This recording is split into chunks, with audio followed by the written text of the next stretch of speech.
কথাটা বারবার বলছে যে আমরা যারা ট্যাক্স দিচ্ছি আমাদেরকে আপনারা বারবার চাচ্ছেন, আর যিনি দিচ্ছেন না ওনার তো জিরো। তো জিরোর উপরে যত পার্সেন্টেজই বাড়ান না কেন তো জিরোই হয়, কারণ সেটা দেন। তো এই জায়গাটাতে আমরা এখন একটা বড় কাজ করছি। আপনারা যেটা বলছেন যে আমাদের 1,15,00,000 মতো আমাদের টিআইনধারী আছে, তো এদের মধ্যে আবার রিটার্ন দেয় হচ্ছে মাত্র 40 লাখ। তার মানে বাকি প্রায় 78 লাখের মতো, 75-76 লাখ এরা কিন্তু রিটার্ন দেয় না। এখন আমরা এই ট্যাক্স পেয়ারদেরকেও কিন্তু চেঞ্জ করছি, নোটিশ পাঠাচ্ছি, যাতে করে তাদের কাছ থেকে আমরা ট্যাক্স নিতে পারি। এবং আমরা ডিজিটাইজেশনটাকে প্রমোট করছি যাতে করে সহজে লোকজন ট্যাক্স দিতে পারে। সেটা আপনারা দেখেছেন, গত বছর আমরা ব্যাপক সাড়া পেয়েছি ডিজিটাইজেশনে। আশা করি এই ডিজিটাইজেশনের যে সূচনাটা হয়েছে এটাকে আমরা আরও স্ট্রেংথেন করব।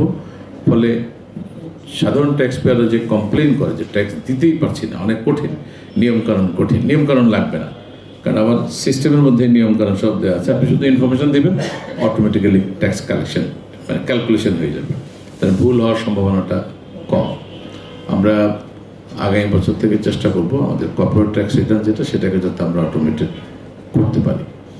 আর একটা কথা প্রায় বলা হয় যে ডিসক্রিশনারি পাওয়ার অনেক বেশি। আসলে ডিসক্রিশনারি পাওয়ার অনেক কমানো হয়েছে। সত্যিকার অর্থে ডেভেলপ কান্ট্রিগুলোতে ডিসক্রিশনারি পাওয়ার থাকেই না। প্রতিটা কেসেই বলা থাকে কী ধরনের সিচুয়েশনে কী ধরনের সিদ্ধান্ত দিতে হবে। যখনই আপনারা দেখবেন যে কেউ অনেক বেশি ক্ষমতা প্রয়োগ করছে, বুঝতে হবে যে আসলে উনি আইন কানুন মানে না। এটা হলো বাস্তবতা। আসলে কিন্তু কারোই এরকম কোনো আইনেই অবারিত ক্ষমতা নেই। প্রত্যেকেরই ক্ষমতাগুলো কিন্তু সীমিত এবং ডিফাইন করা। আমরা এগুলোর অপপ্রয়োগ করি বলেই কিন্তু এই সমস্যাগুলো আমরা দেখতে পাই। আমরা আরেকটা কাজ করছি যেটা একটু তো বললেন যে পলিসি সেপারেশন, এটা অনেক দূর এগিয়ে গেছি এবং আমরা সবাইকে নিয়ে একসাথে এগোতে চাই। সেক্ষেত্রে আপনাদেরও সহযোগিতা লাগবে। আপনারাও পজিটিভ রোল প্লে করলে ইনশাআল্লাহ আমার মনে হয় যে সামনে যে কাজটুকু বাকি আছে সেটা আমরা করতে পারবো। তো অর্ডিন্যান্স হওয়ার পরে আরও বড় কাজ হচ্ছে এটাকে ইমপ্লিমেন্ট করা, সেটাও অনেক বড় চ্যালেঞ্জ।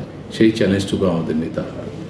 আর ট্যাক্স বাড়ানোর জন্য আমরা এখন নতুন করে যেটা চিন্তা করছি যে কর ব্যয়গুলো আমরা দিয়েছি, কিছু ক্ষেত্রে ইনডিসক্রিমিনেটও আমরা দিয়েছি।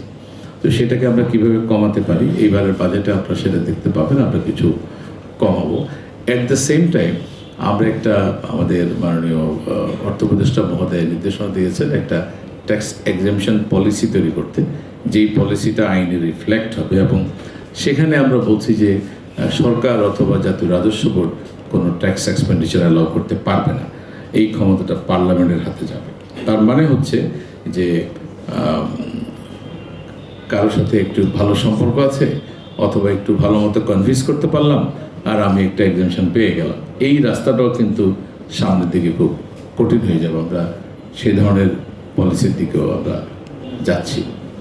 আর অটোমেশনের ক্ষেত্রে আমরা যে কাজগুলো করার চেষ্টা করেছি, যেমন বন্ডের ক্ষেত্রেও আমরা ফুল অটোমেশনে চলে গিয়েছি। আমাদের সিঙ্গেল উইন্ডোতে আমরা অটোমেশন চালু করেছি, বেশি দিন হয় নাই। এর মধ্যে প্রায় 1,70,000 সার্টিফিকেট লাইসেন্স পারমিট কিন্তু এই সিঙ্গেল উইন্ডো প্ল্যাটফর্ম থেকে ফেসলেসলি ইস্যু হয়েছে। তার মানে জনগণ যারা আমাদের এক্সপোর্টার এবং ইম্পোর্টার তারা কিন্তু অনলাইনে অ্যাপ্লাই করেছেন, অনলাইনে ডেলিভারি পেয়েছেন। আমরা বন্ডের ক্ষেত্রে যেটা বললেন যে central bonded house, partial bonded house, এই জায়গাগুলোতেও আমরা নতুন করে ফ্যাসিলিটি করছি। ইভেন ফ্রি ইকোনমিক জোন, এই ধরনের ফ্যাসিলিটিগুলোতেও আমরা যাচ্ছি। এবং এগুলো যদি আমরা করি তাহলে আমরা মনে করি যে আমাদের দেশে যে বিজনেস প্রমোট করা এবং ট্রেডকে ফ্যাসিলিটেট করা, আমরা সেই ধরনের রোলগুলাই এখন নেওয়ার চেষ্টা করছি। আর এমনিতে আমরা যেটা পাই, আমাদের বিজনেস কমিউনিটি থেকে যে ধরনের সাজেশন পাই, প্রতিনিয়তই ট্যাক্স কমানোর সাজেশন। এবং সেক্ষেত্রে এটা একটা বড় চ্যালেঞ্জ, আপনি কীভাবে ব্যালেন্সটা করবো।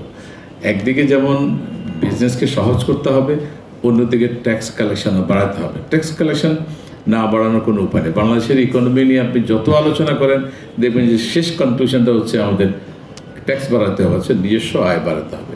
নিজস্ব আয় যদি আমরা বাড়াতে না পারি তাহলে আমাদের যে ম্যাক্রো ইকোনমিক যে কথাটা আসছে, যে আমাদের ইন্টারনাল এবং এক্সটার্নাল ডেট, অনেকেই বলে যে হ্যাঁ অনেক দেশের তো 100% অফ জিডিপি তাদের ডেট থাকে, সো আমাদের 38%, এটা কি এমন যায় আসে। প্রবলেম হলো যাদের 100% জিডিপির ডেট আছে, তারা তো 45% অফ জিডিপি এক বছরের ট্যাক্স কালেক্ট করে। তো তার মানে 3 বছরও না, 2-2.5 বছরের রেভিনিউ দিয়ে সে তার সব ডেট পরিশোধ করে ফেলতে পারবে। কিন্তু আবার 38% হলে কী হবে? আমি তো মাত্র জিডিপির 7% ট্যাক্স কালেক্ট করি, তা আমার জন্য এটা কত? আমার জন্য এটা তো 5 গুণেরও বেশি।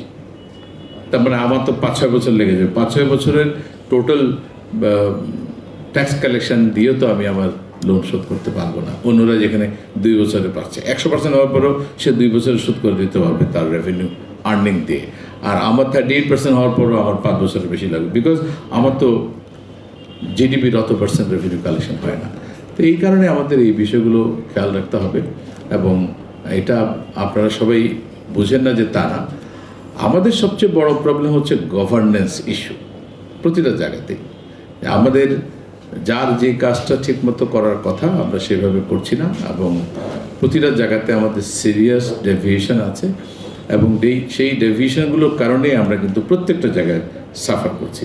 তো সে কারণে আমাদের রুল অফ লটাকে এস্টাবলিশ করা, এবং প্রত্যেকের যেখানে যেখানে ডেভিয়েশন আছে চোখে আঙুল দিয়ে দেখিয়ে দেওয়া এবং সেগুলোকে অ্যাড্রেস করা। আমরা এখন সেই কাজগুলো করারই চেষ্টা করছি। আমাদের এবারের বাজেট আমরা যেটা দেখতে পাবেন, একটা সিগন্যাল পাবেন যে আমরা একটু সহনীয় করার চেষ্টা করছি। আবার কিছু কিছু জায়গায় দেখবেন যে আমাদের একটু হার্শ মেজার নিতে হচ্ছে রেভিনিউ কালেকশন বাড়ানোর জন্য, এবং সেটার আমরা কিছুটা বিকল্প কিছু উপায় হয়তো দিব, যাতে করে এটা ট্যাক্স পেয়াররা লং টার্মে এর বেনিফিটটা ক্যারি আউট করতে পারে। এই ধরনের কিছু মেজার আমরা নিব। আর সবচেয়ে বড় কথা হচ্ছে আইন কানুনগুলোর সঠিক প্রয়োগ করা, যাতে করে মানুষ অহেতুক হ্যারাসমেন্টের শিকার না হয়। এটা একটা ব্যাপক অভিযোগ আমাদের বিরুদ্ধে, আমাদের প্রত্যেকটা জায়গাতে, এবং প্রতিনিয়ত আমরা এটা পাই। আমি শুরু থেকেই যেটা বলেছি যে ট্যাক্স পেয়াররা যদি গ্রো করতে না পারে, তাহলে আমি কেমন করে আমার রেভিনিউ গ্রো করবো? আমার তো ট্যাক্স পেয়ারকে অ্যালাউ করতে হবে যে সে গ্রো করবে, অ্যাট দ্য সেম টাইম আবার বিজনেস পিপলরা যদি বেশি আয় করে তাহলে আমি বেশি ট্যাক্স পাবো, আর বিজনেস পিপলরা যদি শুরুতেই আমরা মেরে ফেলি, এই ধরনের একটা সমস্যা আমাদের ট্যাক্স অ্যাডমিনিস্ট্রেশনে আছে। আমরা চেষ্টা করছি তাদেরকে বোঝানোর জন্য, তারা যাতে এই বিষয়গুলো খেয়াল রাখে।